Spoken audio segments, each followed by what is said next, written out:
Good afternoon. I thought I would come outside today and read to you since it's such a beautiful day. We're in our backyard, and we're so blessed to have a creek that runs behind us. And Stella might come and visit us. Let's see if we can get her on the camera. We'll try. She's checking it all out because it's all new. We're on chapter 27, The Goslings. Something was happening inside the goose egg. Tap, tap, tap, tap, tap, tap, tap, tap, crunch! A tiny bill poked through the eggshell, peeped once, and then continued crunching away. The hole grew bigger and bigger, and then, like a robot breaking from a crate, the hatchling pulled himself out into the world. He lay quietly in his nest with his eyes closed, surrounded by chips of broken shell.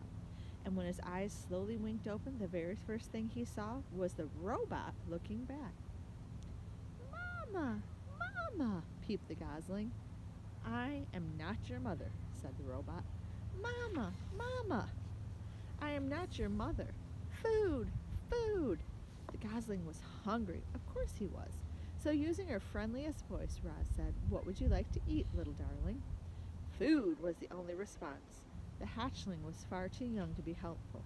Roz needed to find a grown goose, so she scooped up the nest with the gosling inside, placed it on her flat shoulder, and marched through the forest, searching for geese.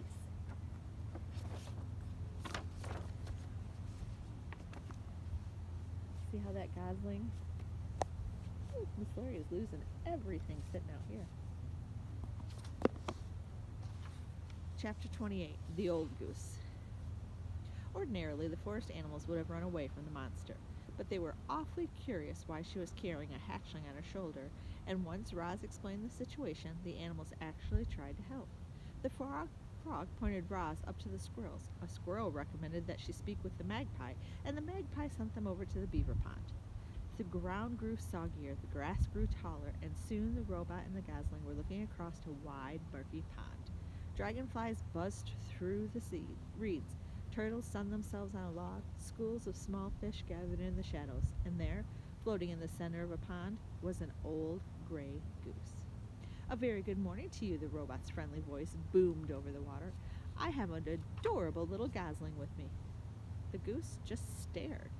"I am in great need of your services," said Roz. "Actually, the gosling is in need of your assistance." The goose still didn't move.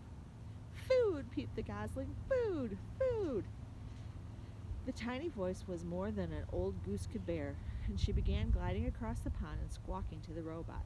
"What are you going to do with that hungry hatchling? Where are his parents?" "There was a terrible accident," said Roz. "It was my fault. The gosling is the only survivor."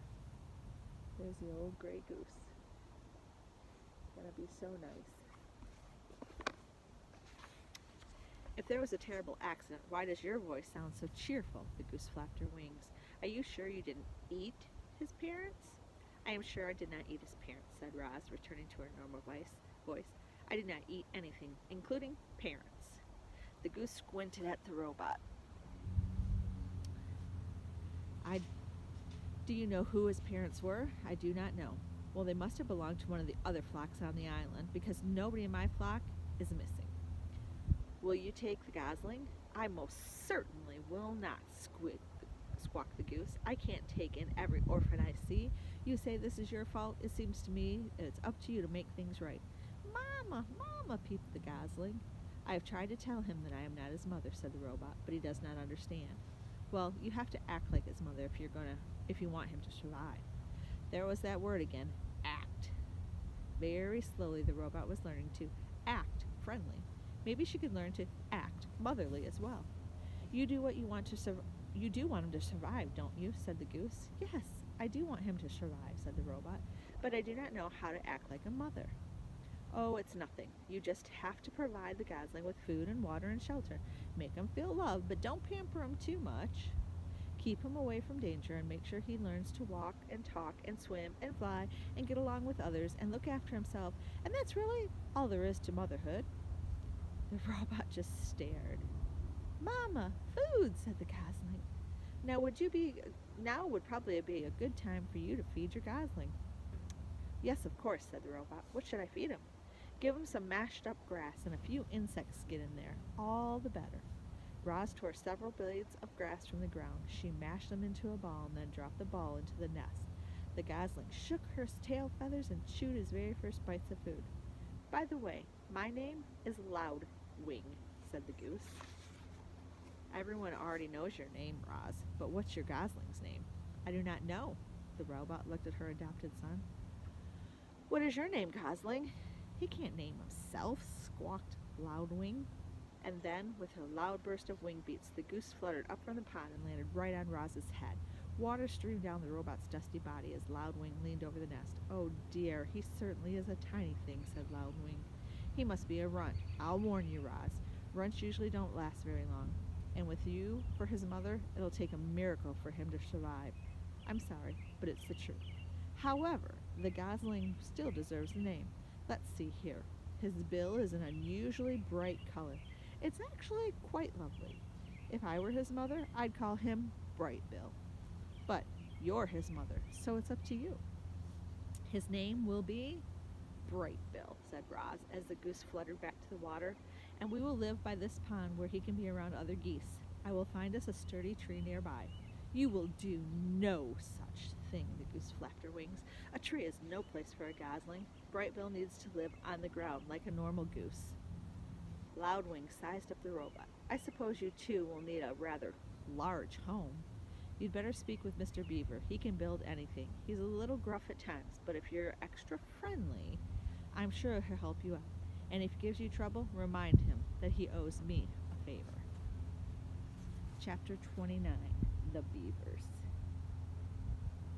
So what do you think is going to happen? Do you think that they're going to help Roz and Brightbill make a house? Let's see what the beavers say. Every day, the beavers swam along their dam, inspecting and repairing it. The wall of wood and mud allowed only a trickle of water to pass through, and it had turned a narrow stream into a wide pond that animals now called home. As Roz and Brightbill walked around the pond, they passed hundreds of chewed-up tree stumps, proof that the beavers needed a constant supply of wood, and this gave Roz an idea.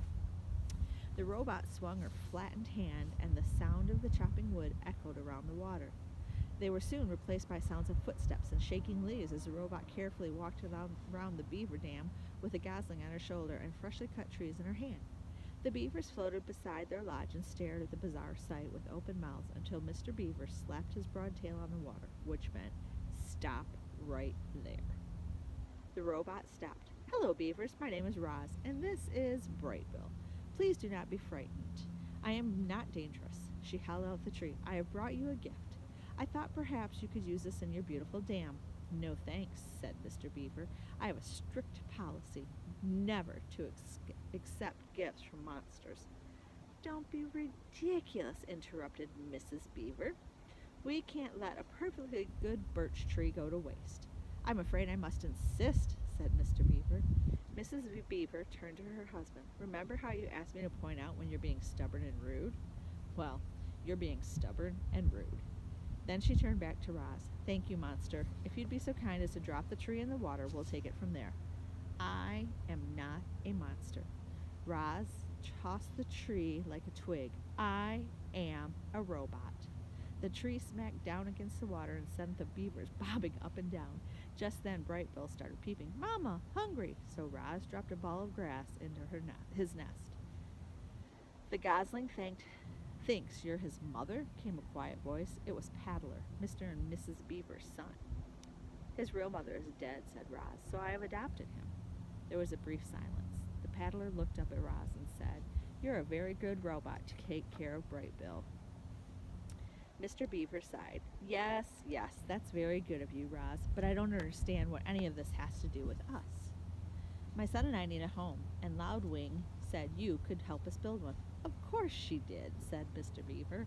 "Loudwing gets me out of lousy jams, and I spend the rest of my days doing her favors." Mrs. Beaver glared at her husband. Sorry, he said, realizing that he was being stubborn and rude again. "Stay right there, Roz. We need to have a family meeting." The three beavers slipped under the water, and a moment later their muffled voices could be heard inside the lodge. The robot stood on the dam and patiently waited with her son. Mama! Mama! Yes, Brightbill, I am trying to act like a good mother. A ripple, and Mr. Beaver's head popped up above the water.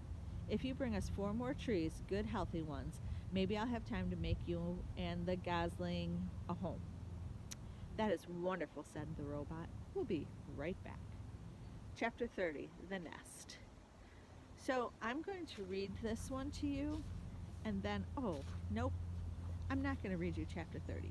What I would like for you to do is we're going to stop right here, and I would like for you tonight to draw a picture of what you think the nest is going to look like. So the robot is very big. Do you think the nest will be very big, or do you think the nest will be small? And then tomorrow we will begin again with chapter 30 that shows us a picture of the nest that they made for the wild robot and Brightbill. And I would love to see if yours is similar, close, not close. If you would like, you could put it on, I have a Facebook page called Lori Stories. You could put it on there if you would like for me to see your picture. But we're going to conclude with chapter 29. Tomorrow we will read chapter 30. I hope you've enjoyed being outside in the sunshine. I know that I sure have. It's so nice outside. I'll show you a picture of the creek back there. Can you see the water back there? There it is. All right, tomorrow, chapter 30. Have a great night.